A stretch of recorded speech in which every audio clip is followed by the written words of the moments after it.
సిద్ధంగా ఉన్నావు. నేను నీ దగ్గరకు వచ్చి బ్రతకమని నేను చెప్పాను. స్తోత్రం చెప్తాము. బ్రతకమని చెప్పాను.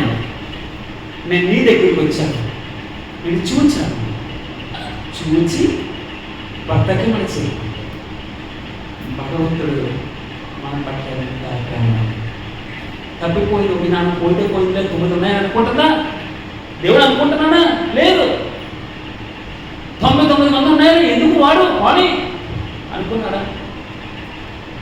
ఆస్తంతా పట్టుకెళ్ళిపోయాడు, నన్ను ఎదిరించాడు, వేసవితో తినివేస్తున్నాడు, దుష్ట సాంగత్యంలో ఉన్నాడు, త్రాగుబోతు అయిపోయాడు, వేస సాంగత్యం చేస్తున్నాడు, పాడైపోయాడు. పొడి అని అనుకుంటున్నాడా? కాదండి. ఆ ఒక్కడి కోసం అలా తన 2 చేతులు వచ్చాడు, 2 చేతులు వచ్చాడు. దినమెల్ల అంటే నీకోసం, నా కోసం.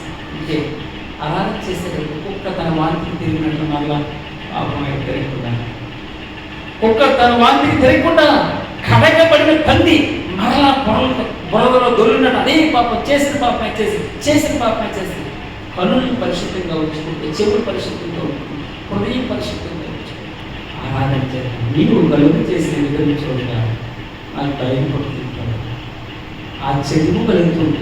అందును బట్టి నేను నీకు కృతజ్ఞతాస్తుతులు చెల్లిస్తున్నాను. పరమాత్మ, నీవు కృతజ్ఞతాస్తుతులు చెల్లిస్తున్నాను.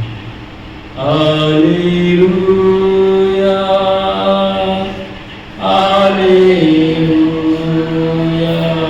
పరమా తండ్రి నీకే స్తోత్రం, పరమా పుత్ర నీకే స్తోత్రం, పరిశుద్ధాత్మ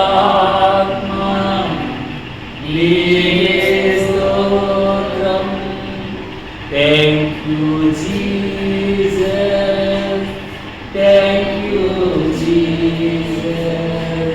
హల్లెలూయా, హల్లెలూయా, హల్లెలూయా, హల్లెలూయా. పరిశుద్ధాత్మగా మనస్ఫూర్తిగా పుట్టించిన ఏమి ఇచ్చుకోలేదు.